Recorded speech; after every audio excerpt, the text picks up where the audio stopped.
Welcome back, everybody. This is Mike Rayford. You're listening to The Good Life Show. Thanks so much for sticking around today.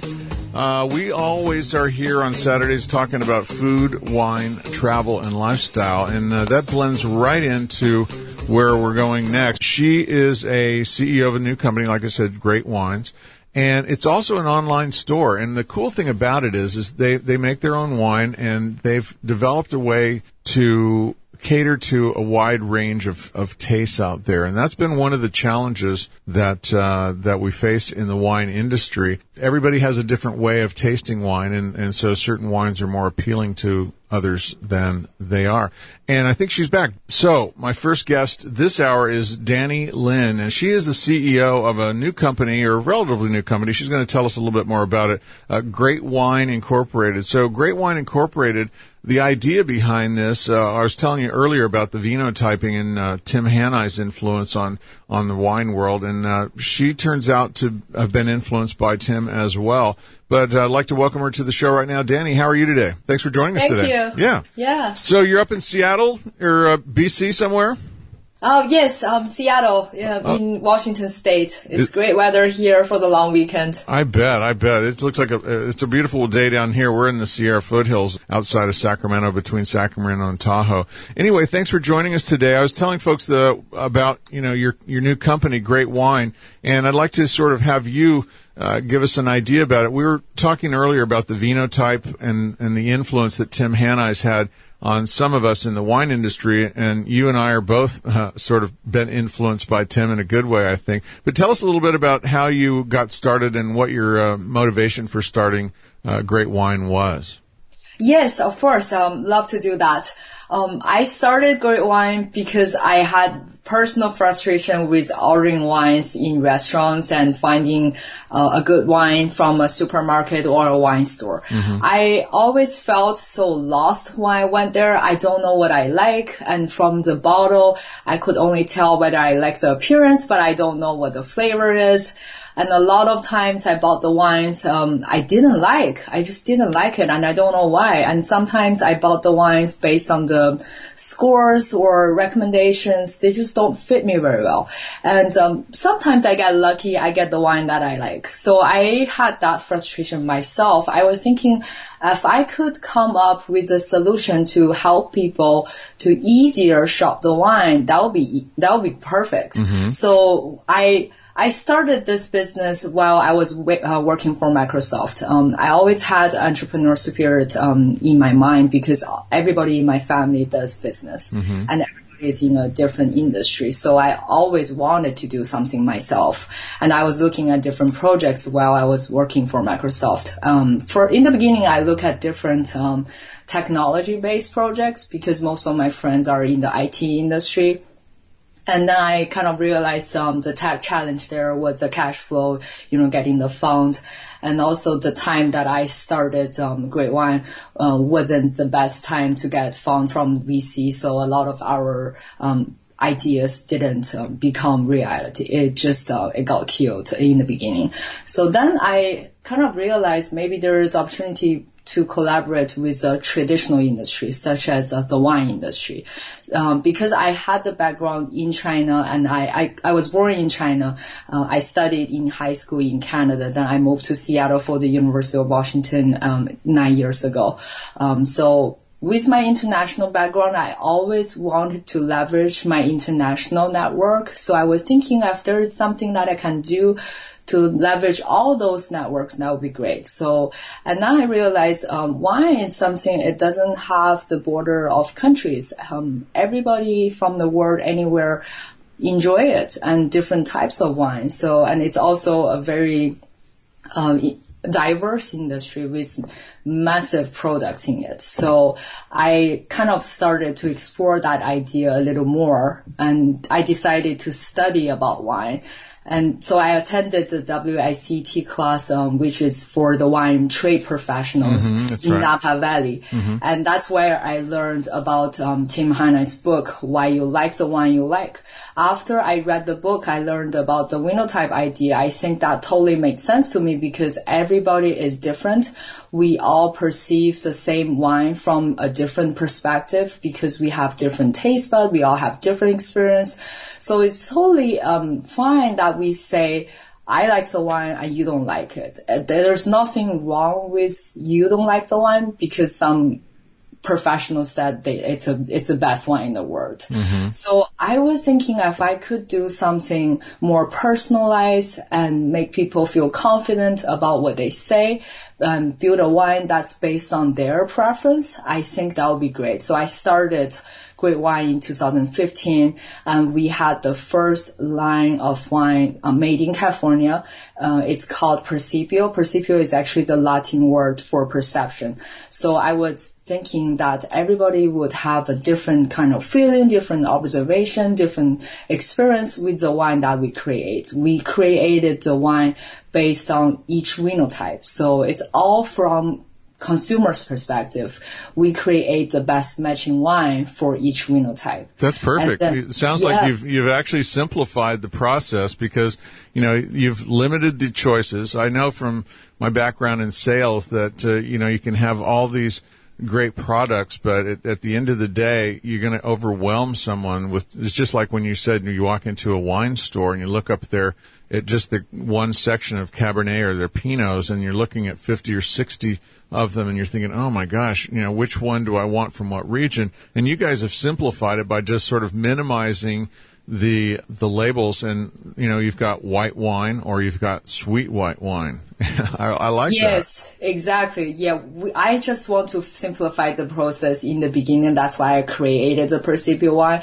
And we have the phenotype platform, which will help a lot of retailers and wine shops to simplify the shopping process. Say, if I go to a wine shop and I know my phenotype, I'm a sensitive phenotype, and then I will narrow down to the section that only those wines are the best matching wines for me as sensitive phenotype, and then I don't have to look at 100 wines at the same time. I probably just look at 25 at that time. And so that also encouraged me to create our first tasting room in Seattle metro area. It's in Bellevue downtown. Bellevue is where the most technology company is located at. So I was trying to leverage my network there as well. So we do private tasting there. We make the phenotype experience in reality now. It's not only online anymore. People are going to come to our tasting room and do phenotype, and we're going to talk about their phenotype. We're going to let them try the wine. That's the best matching wine from Percipio, and let them tell us how they feel about it, because we always want to improve based on their feedback. So are you going to grow and expand your, let's say, your varietals or your choices or your blends based on feedback that you get in sort of real time in your tasting rooms? Exactly. That's what we are trying to do. I started the Percipio wine with 5 different wines. We had Cabernet Sauvignon, and we had a red blend. We had a sweet red blend for the sweet phenotypes. And we had a white wine. We had a sweet white. And now we are growing into 6 wines. This year we added a new variety. It's a Petit Syrah and Syrah blend. And this is all made in California. So in the future, I imagine that we will have more diverse portfolio, maybe from Washington State and also maybe from Oregon. So is your role, I mean, I know you wear many, many hats, and as an entrepreneur, that's just part of the program. But is part of your role, the way you see it, as a negociant, meaning that you go exactly. get, or do you actually? Negociant is a model that we do for Great Wine. Okay. So versus going out and sourcing the grapes and making the wine yourself and blending it, et cetera. So you're a negociant. They go out and find other good winemakers that make terrific wines, and then you just get their juice. Yes, most of the times that we work together with a winemaker, so we will ask them to find specific grapes from maybe that area the climate that makes grapes that we think will make the great wine. So normally we work with them because we want them to know what each phenotype actually likes for their general preference. So we don't just take the wine they already made, because a lot of times, they have their styles. All the winemakers are like artists. They all True. have their own style. Yeah. So we work with them to blend the wines, to make the wine. We are all involved in this process until the bottling and the finish. I like it. Well, the interviews that I've done with successful entrepreneurs over the years, there's sort of, and you're probably familiar with this, there's one common thread, and that is they don't necessarily go out and reinvent the wheel. They don't have to have some new invention that overwhelms everything. They simply find a niche where there's something missing or needs improvement, and they work on that. And sort of what you've done is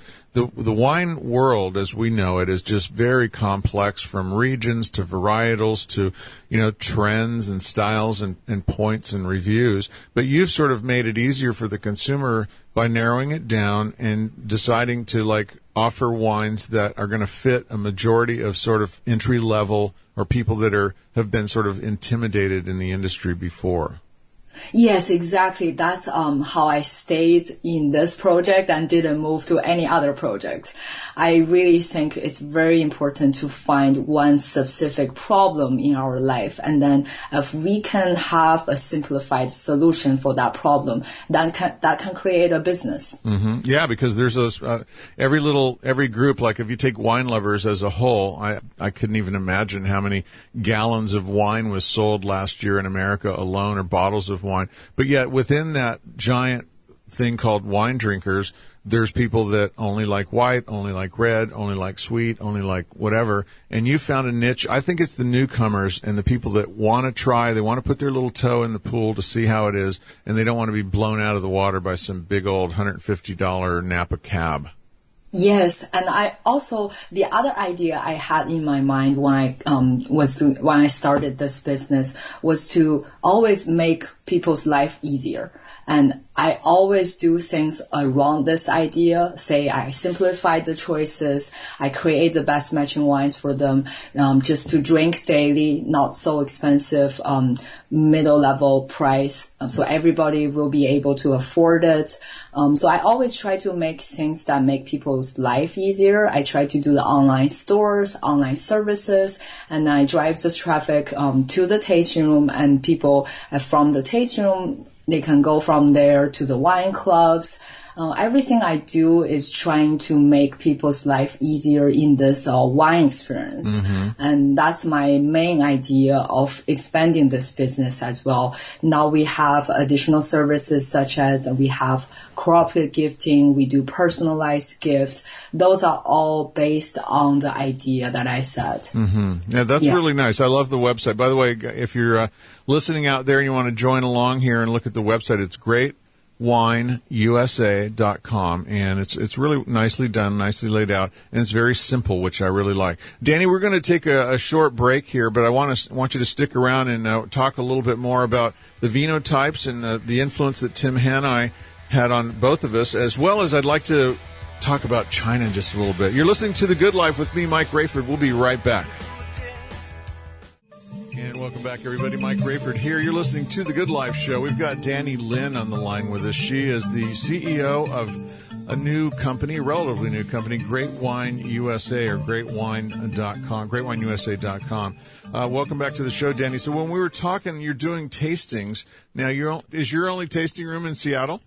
Yes, this is the first one we do. Oh. We're planning to do another one in the end of the year in China. Oh, good. Well, if you need somebody to pour wine over there, that would be me.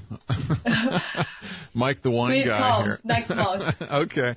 By the way, you just got back from China. That must be, I know you're from there initially, but it must be exciting to go back and forth with all the new opportunities that you're having. Are you seeing the wine industry grow over there as well?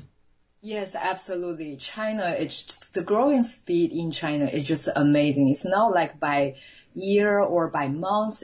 I think it's by day. Every day is different. The population there, it's so huge. Everybody knows that. That means the market is tremendous. It's huge. And it's literally a new untapped market to a large extent, right?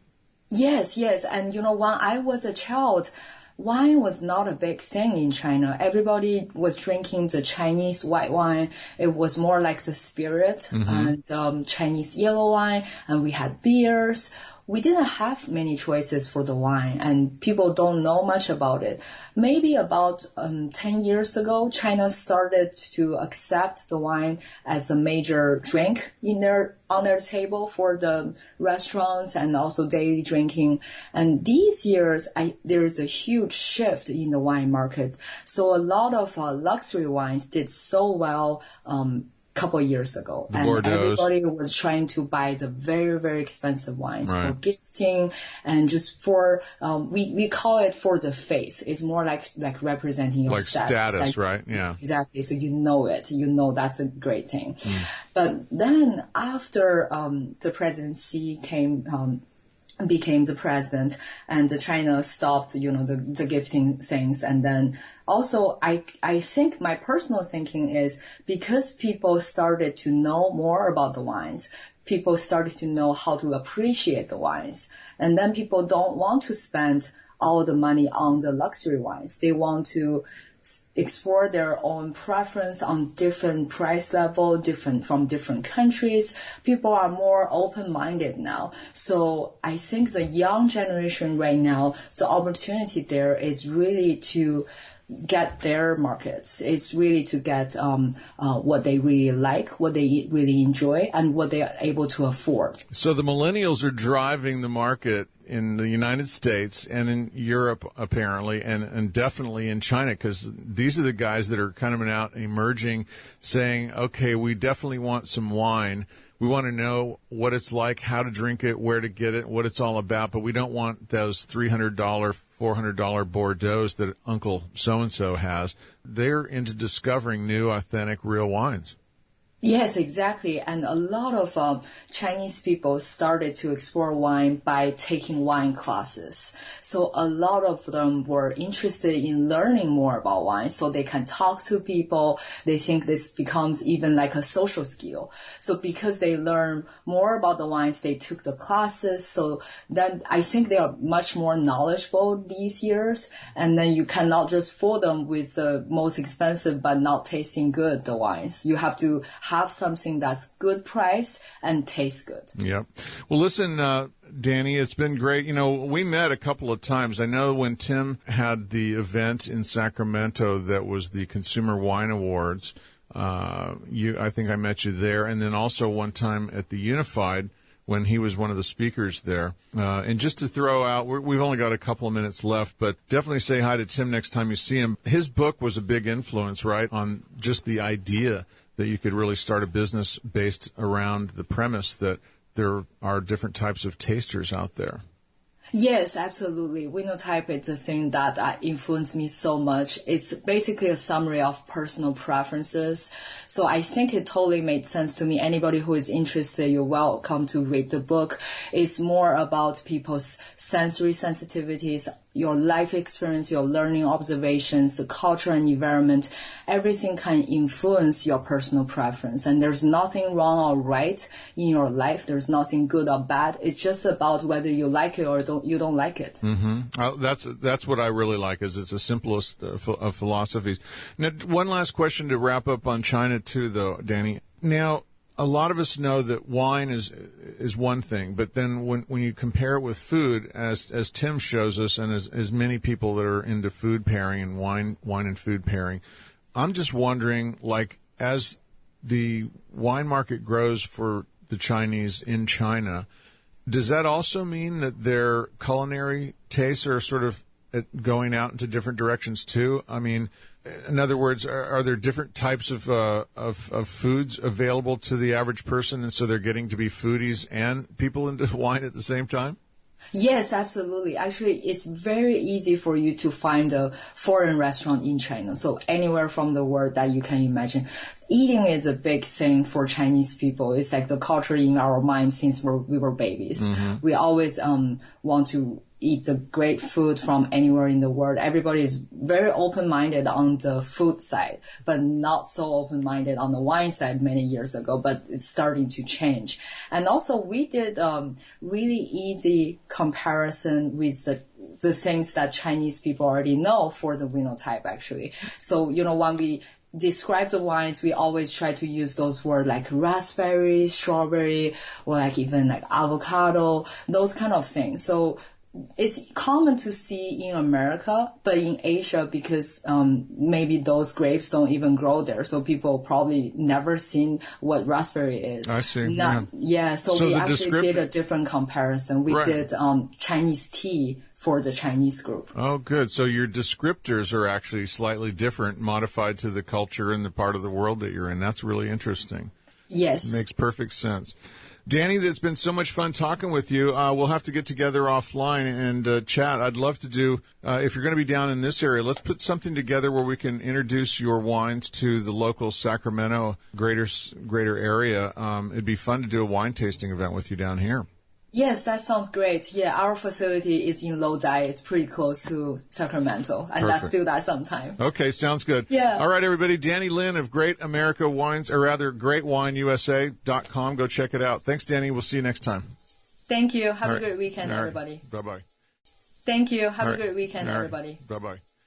Thank you. Have a great weekend, everybody. Bye-bye.